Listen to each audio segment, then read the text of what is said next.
Today we're going to do the makeup for Vina and the wig, and then have the grand reveal of the costume at the end. From the first of the two pilots, The Cage. Here we go. Let's start with a rundown of the plot. Pike's Enterprise has received a distress signal. But at first, the crew doesn't believe that it's worth investigating. Although, after having a chat with his good friend, the Doctor, Captain Pike decides to go and see what's happening on this nearby planet. When they get there, they discover a group of old men who are in oddly perfect health, and a young woman.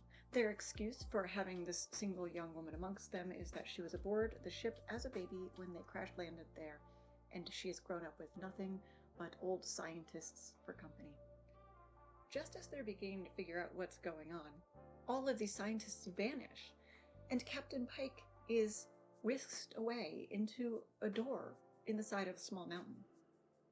The rest of the crew is left baffled in the area that they had landed. And Pike realizes that he has become a prisoner in a sort of zoo of creatures from around the universe. He's informed by a member of the race that is holding him in captivity, large-headed telepathic aliens called Telosians, that he has one option: to behave and to remain there forever. The entire episode is this young woman Vina trying to convince him to stay, and Captain Pike saying over and over again how much he doesn't want to. Vina and the Telosians try every which way to try to keep Pike from wanting to leave. From dreams he had about going home and riding his horses, to a castle where he could save the fair princess Vina from a monster. But Pike doesn't want it. He wants reality. The crew of the Enterprise discover that one way they can get to Pike is to beam down into the planet, as the Telosians' safe hold is underground. But when a security team steps onto the transporter pad and the transporter is activated, only number one and the young female yeoman are able to beam down. Everyone else is left behind. So these two female crew members end up in the cell with Pike and Vina. Vina is none too happy about this. She immediately sees them as competition. Pike has decided that one of the ways he can combat them is to think nothing but mean, horrible things about them. To fill his mind with hate so they won't want to read into him anymore. He'll make it a terribly uncomfortable place for them to be. Another thing they figure out is that since these Telosians are so good at creating illusion, a technique they were trying earlier, using a large laser to blast the doorway through so that the crew could get in to rescue Pike, may have actually worked.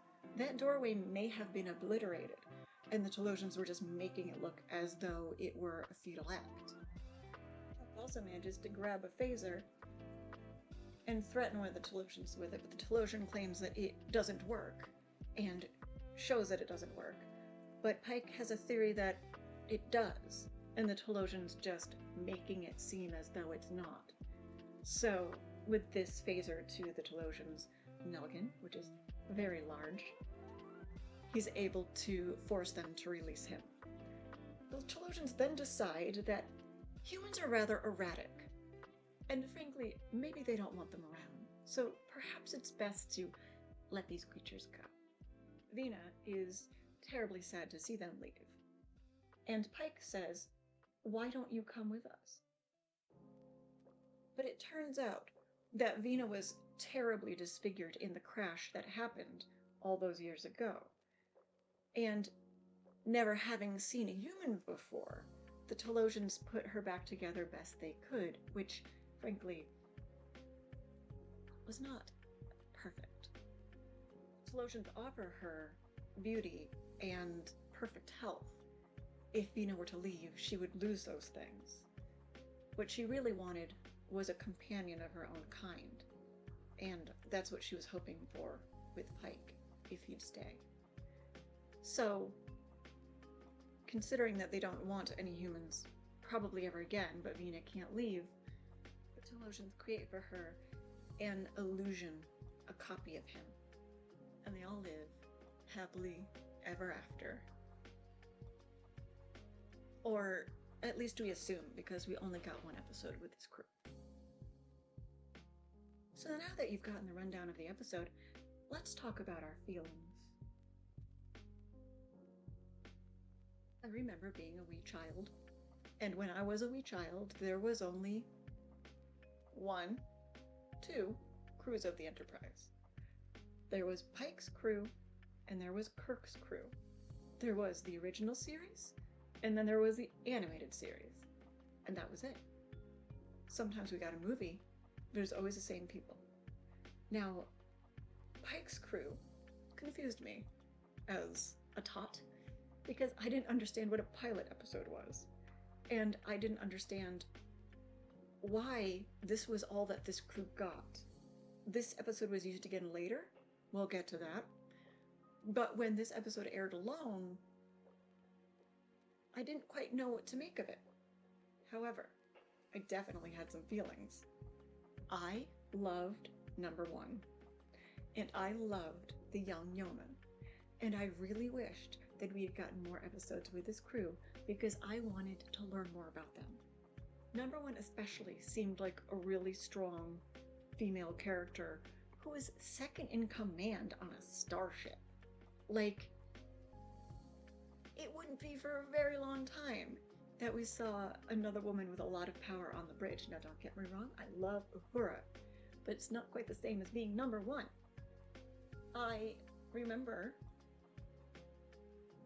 thinking that Jeffrey Hunter was amazing, but also being a little sad that we didn't get to see more range in his character. We got a lot of, "Ooh, I'm kind of sick of this job, I think I want to leave," and a lot of, "I'm really mad that I'm being held captive," but only kind of a moment of soft-heartedness when he found sugar cubes in his pocket for his horse. There wasn't much else. I would have loved to see a scene of him being joyful or cracking jokes. Now, if you're watching Discovery, and if you're excited about Strange New Worlds, you know that they brought this character back. Anson Mount has reprised this role and is amazing at it. And you do get to see this character fleshed out more. But back in the beginning, this was all I got. And I remember being really curious about what could have been. One of the scenes that I really enjoy... Oh no, wait, let's start from the very beginning. One of the scenes that I really, really enjoy is the opening credits. Like the opening intro, when you get the starship flying by, and then Star Trek in the most basic font ever. But, you know, this was being shown to the executives. They weren't going to put their best work into this intro scene because was it going to go anywhere? They didn't know. And let's focus on the story. I get it. But I did enjoy that quite a bit. I don't know why. It's just so simple. It's just so cute. I love the later intro, the classic intro that gets stuck in my head. But that little scene was just like clean, collected, spot on. Another scene that happened very early on in this episode is Pike decides he needs to go hide in his quarters for a second, and who shows up but the ship's doctor, and feigning a sort of medical inquiry into the captain's health, pulls some drinks out of his satchel instead, and they have a nice chat. Lots of people think that this scene was too long, or should have been trimmed, or something like that. But I really enjoy this scene. I feel like it was setting this groundwork for the future where these two guys are close buddies and have known each other forever, and they can talk about anything, no matter how stressful it may be, including leaving the job that he's, worked so hard to acquire. And I, again, wanted to see more. I wanted to see these two people, go on adventures together and how they coped, and we didn't get that. But this little bit was, and still is, a tantalizing little insight, and that I really enjoyed, and I still do. We had a Pike in the reboot movies, we have a Pike in Discovery, and I think that, Jeffrey Hunter is just the classic. He's the first and the, I'm not gonna say the best. Anson Mount is doing an astonishing job. But he's the first. He's the first Pike, I love some Chris Pine as Captain Kirk, but William Shatner, it's Kirk, eternal. It's also pretty interesting to see Leonard Nimoy as Spock as not like the second lead. He's active, he's an active character in this episode, but he's not second in command. He's not shouting orders, He's not a background character because it's always been a sort of ensemble. You get to see everybody do something. But he doesn't have that buddy-buddy relationship with Pike that he eventually has with Kirk. But also because I feel like this was an indication that there was a lot more to come, with number one being Pike's right-hand gal person. I have so many freckles, and Vina is so pale. This is gonna take a lot. I work outside, so... I must say, if I showed up on a planet with a whole bunch of little old men, alright, and there's this super cute girl with perfect makeup, spot on eyeshadow, and false lashes, I'd be a wee bit suspicious. Like, I smell a trap. When Pike is in this creature zoo as one of its captives, I adore this really quick scene where this bird-like being is like flapping ethereally in an ethereal fashion away. Like, all they did was reverse the film. But for some reason, I giggle with delight every time I see it. It's stupidly charming because special effects. That's why. Because the basicness of the special effects, I am charmed every damn time. I'm there for that. I'm there for that. And I've heard a lot of people say that they can't watch TOS because it's too kitschy or the acting's too silly. I don't actually agree about the acting. I feel like the acting is actually really good. And people make fun of Shatner, but like, he's not bad at all. But I guess as a person that also loves silent films and Buster Keaton, I love practical effects. And the fact that there were all these, like, they dressed a dog up as an alien. I mean, for real. For real.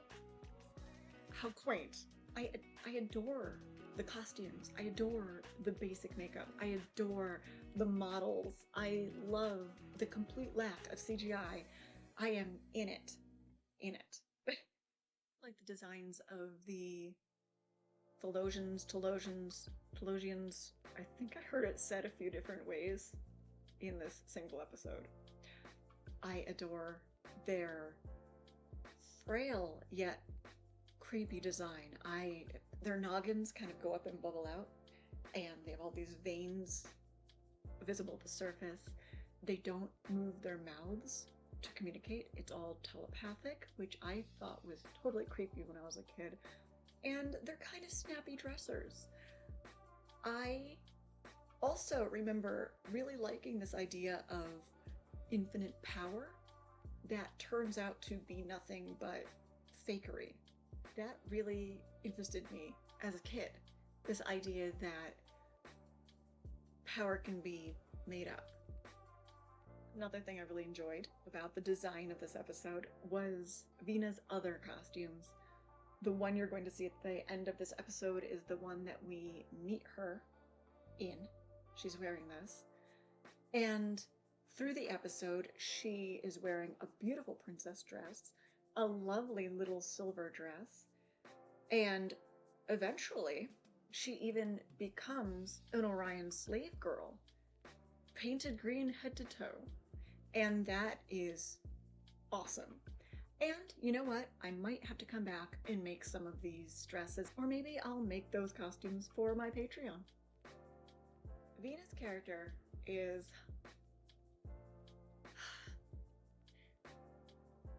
complex.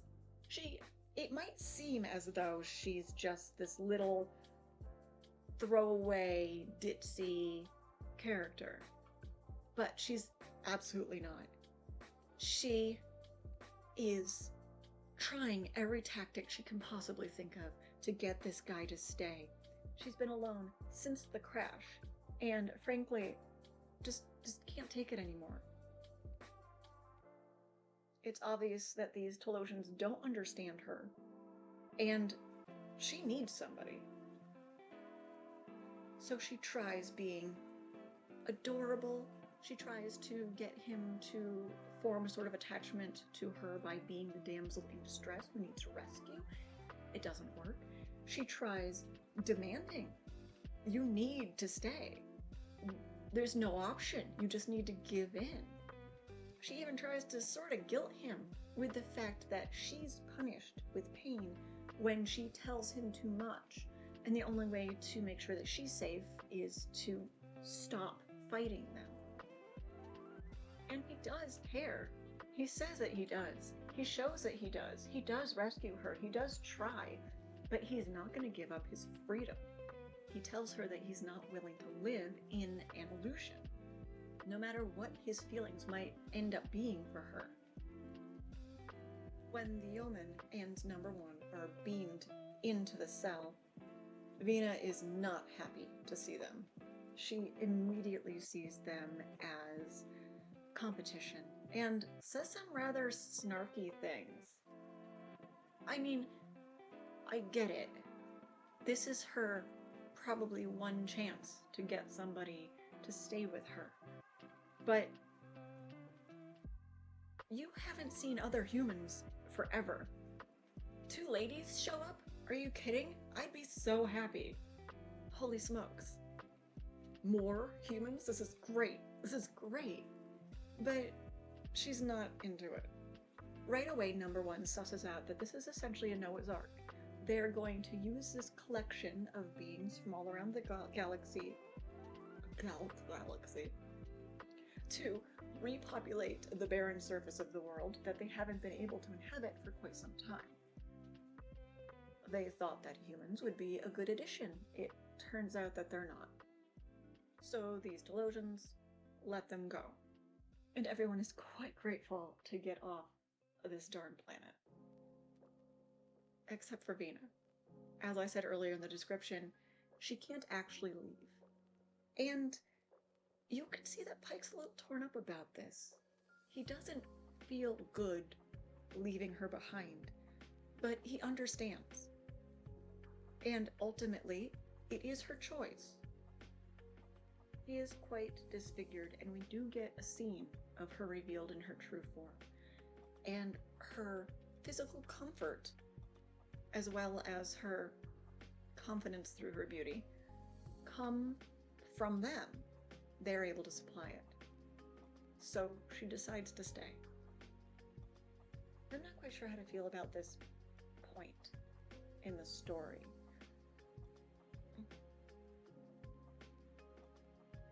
In a Starfleet full of so many beings that look so different from each other. In a star fleet where so much medical technology is available, would it really be so bad? Couldn't there maybe be something that Starfleet could do to help Vina? And even if she looks very different, so what? Starfleet's evolved beyond that. The Federation has evolved beyond that. I don't think most members bat an eye when they see any other species walking by. You accept them and get on with your day. I feel like in later Star Trek, this wouldn't have been such a big deal. Of course, this was the pilot, so that's what we got. But later on, this also comes up in Mudd's Women. There's an element of needing to be beautiful in that episode as well. And we'll talk about that when we get there, but that also bugs me. So, we're back on the bridge of the Enterprise. Everyone's settling back into their roles. They're gonna get the heck out of there. And the young yeoman, for some reason, decides that here's her chance to ask. Between the three of them, Vina, the young yeoman, and number one, if he were to choose, who would he choose? Right away, number one is not having it, and tells her to get the heck back to work. Which, yeah, that's a super inappropriate question in the workplace. And y'all live together on this ship, but it is still a workplace. I'm using magnetic lashes, just so you know. I don't recommend these for windy situations, but if you're gonna be inside at a convention, they're fine.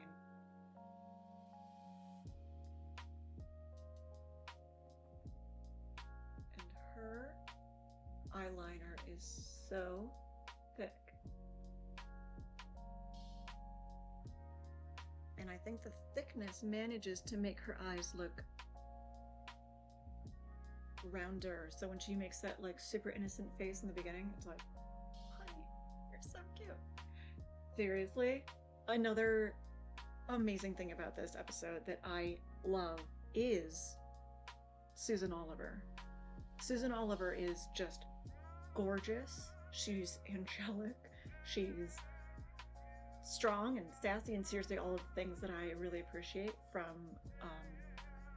a female character.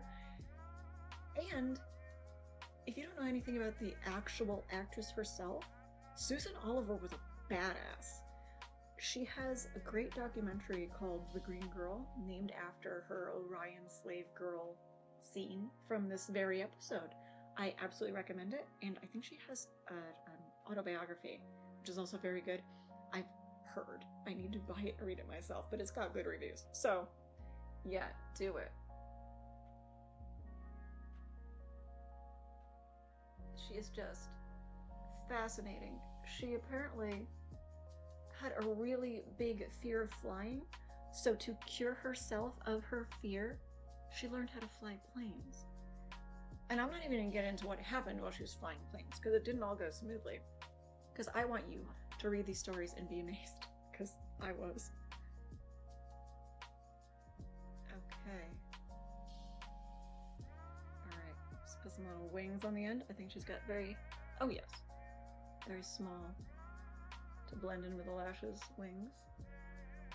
I feel like I have to be quiet when I do this or mess it up. I'm trying to not make them super pointy because in the picture, they look more like shadow than a point.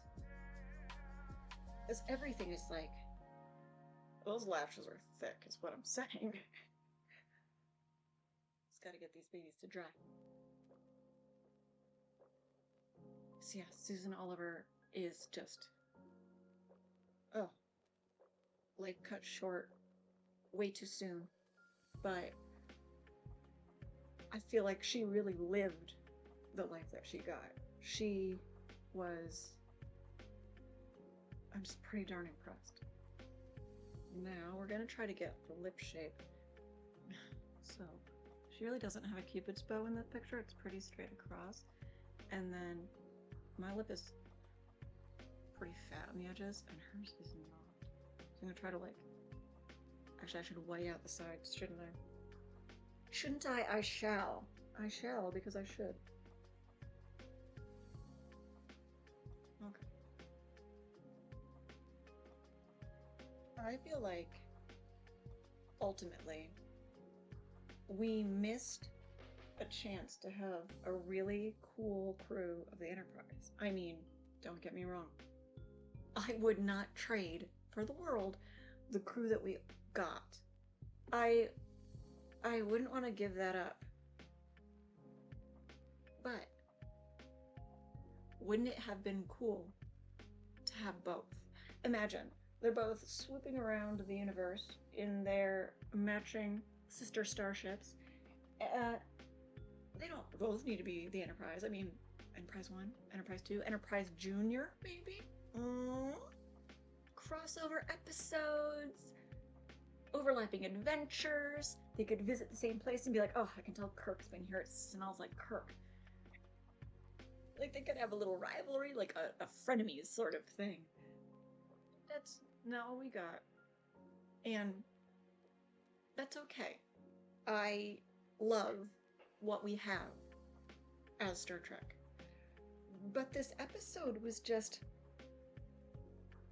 tantalizing. It was almost like a mirror universe. It was almost like another reality. And even though later on Star Trek uses this episode to explain what happened to us, I still think it would have been pretty great as an addition instead of an excuse.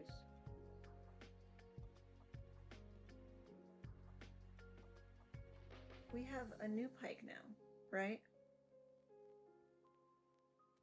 We get to see Anson Mount portray this character that, frankly, I've been wondering about since I started watching television.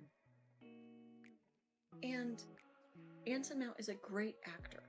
He is, frankly, doing an amazing job in this role.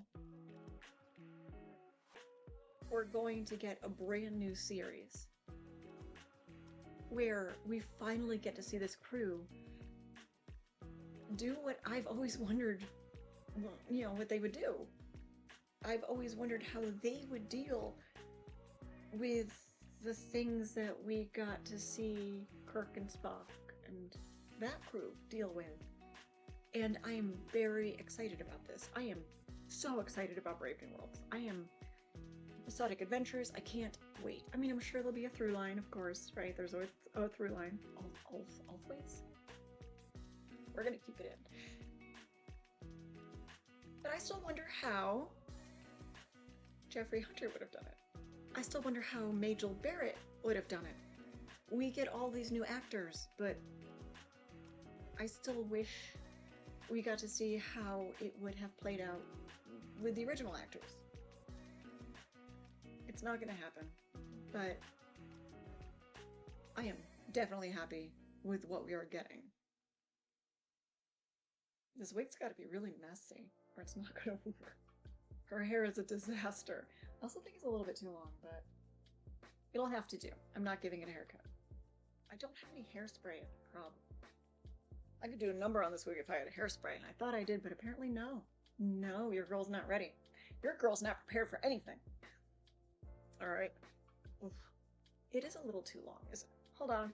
I need my reference photo. I like it that when she's all disfigured, her hair's like swooped back. Like, oh no, don't look at me, I'm so horrible. And actually, it's kind of a nice little sweep. It looks kind of cute. I'm just saying. Join Starfleet. Join Starfleet. No one's gonna look at you and be like, ew. Are you kidding? Also, like, okay, in a later episode, they turn Kirk into a Romulan. You're telling me they can't, like, deal with a little bit of this? She has some really cute hairstyles later on in the episode, but when they meet her, this is what she's got. Alright, you know what? I think I've played with this wig enough. You want to see the whole thing pulled together? You want to take this look outside? Let's go.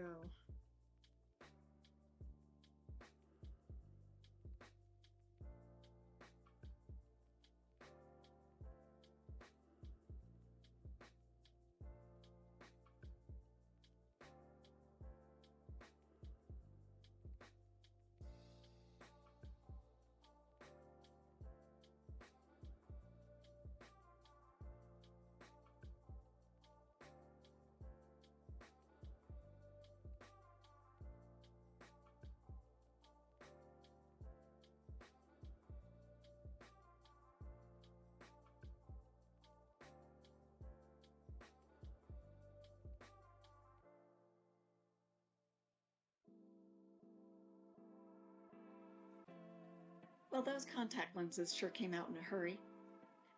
Thank you so much for joining me for this episode. I can't wait to make another one. You also may remember that I mentioned that I'd have a little episode where I make the shoes for this costume. Well, I made it, and my computer ate it. So, sorry everybody. Here they are. I did it. Don't know how to show you how. I'm sure there'll be other episodes and other costumes that will require the same technique, and I'll have to show you then.